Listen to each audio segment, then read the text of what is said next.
Antea Paviotti, bonjour. Bonjour. Merci d'avoir accepté de nous parler de vos recherches. Comment est-ce que tu peux nous le présenter en quelques mots? En quelques mots, c'est un peu compliqué parce que d'abord, le sujet c'est un sujet très complexe. Complexe dans le sens qu'il y a beaucoup de nuances qu'il faut toujours tenir en considération, surtout quand on fait une recherche scientifique, académique. Pour mon travail de PhD, donc je passais 12 mois pendant 2 périodes dans 3 localités de ce qu'on appelle l'intérieur, donc du Burundi central et du sud. C'était des localités qui avaient été affectées par des violences, notamment en 1972 et 1993, et puis aussi par après, en 2002. C'était Bugendana, Itaba, province de Gitega, et puis Mugara, province de Rumonge. Et dans ces 3 localités, j'ai essayé de comprendre aujourd'hui quel est le rôle joué par l'appartenance. Moi, je n'aime pas trop le terme de ethnie, donc je ne veux pas dire appartenance ethnique, mais bon, c'est comme ça que c'est compris normalement. Mais l'appartenance à un ou l'autre Boko. Et pour voir si dans la vie de tous les jours, en fait, c'est quelque chose qui détermine de façon catégorique justement la vie de tous les jours. Donc quand on va au marché, quand on va à l'église, s'il y a des fêtes des familles, est-ce que cette appartenance, ça joue un rôle décisif dans la manière dont les gens ils se mettent en relation les uns avec les autres. Il y a un chapitre dans ma thèse sur la twittosphère. Je trouve que c'est très intéressant de voir la manière dont les narratifs qu'on peut entendre en vrai, donc à travers des interviews qu'on fait sur le terrain et quand on sort prendre une bière dans les bars et voir qu'en fait ces mêmes types de narratifs, tu peux les retrouver sur Twitter, sur les réseaux sociaux. Moi, je trouve que c'est quelque chose qui parle en fait du pouvoir de ces genres de narratifs et du pouvoir de la violence. C'est quelque chose qui a marqué, qui continue de marquer la vie des gens, dans la vie de tous les jours, mais aussi les dynamiques entre nous et eux sur les médias sociaux. Et ça, vraiment, c'est pas quelque chose que j'ai fabriqué pour faire une belle thèse. Je trouve que c'est quelque chose qui parle aussi de la violence qui continue de persister dans la société contemporaine au Burundi et à l'étranger, parce que bien évidemment, la twittosphère burundaise, c'est pas juste les gens du Burundi qui utilisent ça. Il y a tous ceux qui ont fui le Burundi après 2015, mais aussi avant. Donc, les Burundais de la diaspora, quand même, il y en a plusieurs qui étaient en dehors du Burundi depuis. Eux aussi, ils ont leur vécu, ils ont leurs expériences dans les nouveaux pays. Et dans les nouveaux pays, donc là où ils sont, ils ont leurs groupes sociaux, leurs groupes d'appartenance avec lesquels ils vont se promener et tout ça, qui déterminent aussi la relation qu'ils ont aujourd'hui avec le Burundi, avec les gens qui sont restés au Burundi, avec les Hutus du Burundi, avec les Tutsis du Burundi, avec ceux qui sont pour le gouvernement, ceux qui sont contre le gouvernement. Mais le fait de trouver qu'il y a quand même une continuité dans le type de narratifs qu'on peut trouver, qu'on entend sur terrain et qu'on lit, du point de vue de la recherche, c'est génial, mais ça fait un peu impression aussi. Dans le contexte du Burundi, avec tous ces antagonismes ethniques qui ont jalonné l'histoire du pays, est-ce qu'un réseau social comme Twitter, par exemple, n'est pas le moyen de communication idéal pour les extrémistes? Bah oui, parfois c'est le cas. Ça, ce n'est pas limité au Burundi, en fait. Il y a dans tous les réseaux sociaux, particulièrement sur Twitter, il y a l'aspect de l'anonymité qui facilite ça. Il y a quand même un certain niveau de contrôle, existant ou pas, qui facilite aussi que les gens écrivent ce qu'ils veulent. Il y a des gens, par exemple, qui achètent des followers, de likes, retweets. Donc, ce sont des facteurs qui existent et qui facilitent, d'une manière ou d'une autre, l'expression d'un certain type de narratif, si on veut des narratifs aussi extrémistes, sur certains réseaux sociaux spécifiques. Donc sur Twitter, en tout cas, c'est quelque chose qui passe très facilement. Pour ceux qui sont intéressés à observer ce genre de dynamique, une difficulté, c'est la langue. Donc c'est-à-dire qu'il y a pas mal de narratifs qui sont extrêmes ou extrémistes, en tout cas très violentes, qui remuent des souffrances des gens qui ont vécu au Burundi, qui vivent toujours au Burundi ou qui ont quitté le Burundi. Les Burundais ne s'entendent pas sur leur propre histoire jusqu'à maintenant. Il y a eu plusieurs tragédies. Une certaine majorité des Burundais se disent qu'il n'y a jamais eu de justice, il n'y a jamais eu de lumière sur ça, jamais d'enquête indépendante qui puisse déterminer les faits, mais aussi les responsabilités. Est-ce que tout cela ne pèse pas sur ce narratif que vous retrouvez sur Twitter? Oui, certainement. Dans l'étude que j'ai faite par rapport à la commémoration de Ntariamira, à un certain moment, ils ont lancé ces hashtags Justice pour Ntariamira ou Justice for Ntariamira. Et donc, il y a ces mots justice et justice qui ressort souvent. Et je pense que ça peut vouloir dire plusieurs choses. Certainement, il y a quand même les narratifs, comme tout stéréotype, comme tout discours, ça ne sort pas du rien. Donc, ça dérive quand même de certaines circonstances sociales, culturelles. C'est quelque chose qui est nécessairement, d'une manière plus ou moins importante, mais quand même, c'est ressenti. En même temps, les grands problèmes sur les réseaux sociaux, c'est la manipulation. Donc, quand il y a ce genre de hashtag que j'avais mentionné, qui est proposé par quelqu'un appartenant à un certain parti politique ou du gouvernement ou de l'opposition, bon, ça c'est plutôt un discours politique.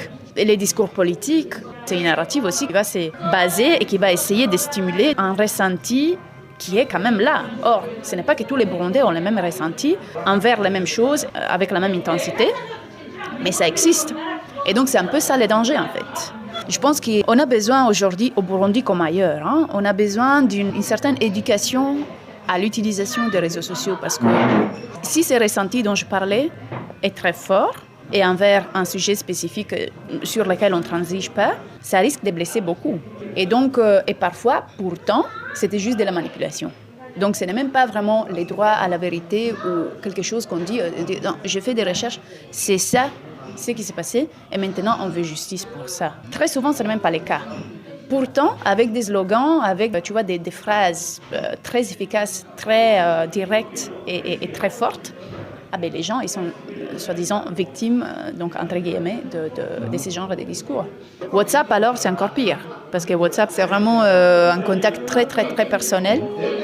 Au Burundi surtout, mais un peu partout dans le monde, il y a les groupes WhatsApp, il y a beaucoup de groupes WhatsApp. Je sais qu'au Burundi, il y en a beaucoup, et aussi parmi les Burundais qui ne sont pas au Burundi. Et là, en fait, l'information qui circule, si tu n'as pas quelqu'un qui est, disons, infiltré, tu ne peux pas vraiment contrôler la circulation de ces genres de discours de haine et tout ça. Même si au Burundi, je sais que maintenant, il y a de plus en plus de peur qu'il y ait justement des gens, soit du gouvernement, soit de l'opposition, qui s'infiltrent dans les groupes. Peut-être que ça, c'est un mécanisme de monitoring spontané, je ne sais pas. Parce que si on a la suspicion qu'il y ait quelqu'un de l'opposition ou quelqu'un du gouvernement qui est dans les groupes, on ne va pas parler librement, mettre en circulation des discours de haine contre tel ou tel, si on pense qu'en fait, il peut y avoir son ami là-dedans. Si on vous mettait dans une commission qui est chargée d'élaborer une loi pour gérer les réseaux sociaux au Burundi, que feriez-vous ? Je pense que ce ne serait pas bien. Je pense que ce serait quand même une loi qui serait facilement utilisée par tel gouvernement ou un autre gouvernement qui va être utilisée contre la liberté d'expression. Et la liberté d'expression, ce n'est pas pro ou contre tel ou tel gouvernement. La liberté d'expression, c'est quelque chose, c'est un droit humain, n'est-ce pas? Je suis absolument consciente du fait qu'il y a des mots, des phrases, des narratifs qui ne devraient absolument pas être en circulation, mais une loi qui réprime ça pour le contrôle des discours de haine ou des discours dénigratoires. Dénigratoire, c'est un mot que je n'aime pas en soi pour son étymologie, mais ça, c'est un autre discours.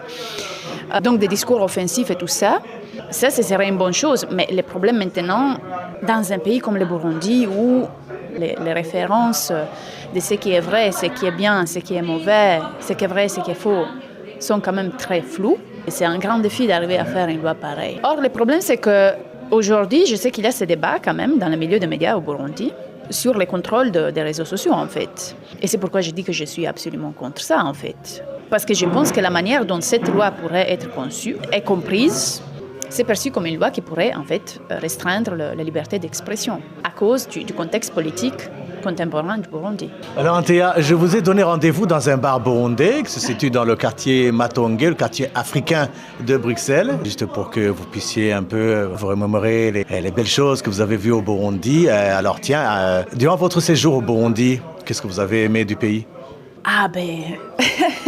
Le Burundi, c'est un petit paradis. Enfin, les paysages du Burundi, c'est incroyable. Enfin, les collines et le lac. Les lacs que moi, j'appelle toujours la mer, parce que moi, j'adore la mer, j'aime l'eau, j'adore l'eau, en fait, en général. Et donc, pour moi, à chaque fois, quand je revenais du terrain, que je revenais sur Bujumbura, les rendez-vous, c'était quand même une plage à Bujumbura. Ça faisait du bien à l'esprit, en fait. Pour rigoler, donc je vais mentionner aussi tous les fruits et les légumes, avec une saveur tellement forte et tellement naturel et tellement génial. Et j'ai souri en pensant à ça parce que mon traducteur m'amenait toujours des ananas de chez lui. Je réponds à ça et j'ai souri en pensant à ces souvenirs. Ou bien les avocats. Donc les avocats, on était à Guétègre. C'était quelque chose que tu ne vas pas trouver ailleurs, quoi. Oui, bon, les Burundi, enfin, le climat il est parfait, la nourriture est fraîche partout. Ouais, pendant la recherche, tu entends toutes ces histoires de violence et tout ça. Malheureusement, ça fait mal même. Il y a un contraste énorme. Donc, c'est vraiment incroyable. Tu es dans ces localités que j'ai mentionnées, tu fais des interviews, tu parles avec des gens, ils te racontent des histoires que tu te dis, est-ce que c'est vrai même? C'est vraiment très fort. Et puis tu sors, normalement nous on entrait dans la maison de ces personnes pour qu'ils s'ouvrent. Et j'étais vraiment épatée par l'envie de parler de ces gens. Justement, probablement parce qu'il n'y a jamais eu de justice. Ces gens, ils ont souffert, ils sont là, ils continuent de souffrir.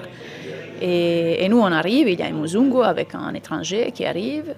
Et ces gens-là, ils ouvrent, ils parlent de tout, ils te donnent des détails comme pas possible, quoi. Donc tu es là, moi je dirais même, chaque interview, c'est comme si c'était une sorte de session psychothérapeutique pour eux. Parce qu'eux, ils avaient quand même cette possibilité de tout dire, s'ils voulaient bien. Et normalement, ils voulaient le faire. Tu finis ça, tu quittes la maison, tu sors, et tu as ces paysages magnifiques, et tu te dis, non mais tiens, mais c'est fou. C'est fou, c'est comme si là, tu viens de passer dans l'enfer, et tu sors et c'est le paradis. Non, c'est un contraste trop grand même. Donc ça fait mal. Un beau pays, un petit pays comme ça pourrait être le pays le plus heureux sur cette terre. Ça a souffert énormément et ça fait mal, quoi. Il y a déjà un enfant qui est en train de pleurer, peut-être qu'il a entendu. Vous êtes sûr que vous n'avez rien oublié? Vous n'avez pas aimé la brochette de viande de chèvre? Ah oui, bien sûr. J'ai essayé des brochettes de chèvre à l'est de la RDC, au Rwanda et au Burundi. Dans aucun autre endroit, tu peux trouver des bonnes brochettes de chèvre comme au Burundi. Bon, Antea Paviotti, merci beaucoup d'avoir accepté de nous accorder cette interview. Oui, non, merci à vous parce que j'ai dû écrire ma thèse en anglais et souvent j'écris en anglais. Donc c'est une très bonne occasion pour moi de parler de mon travail en français pour une fois.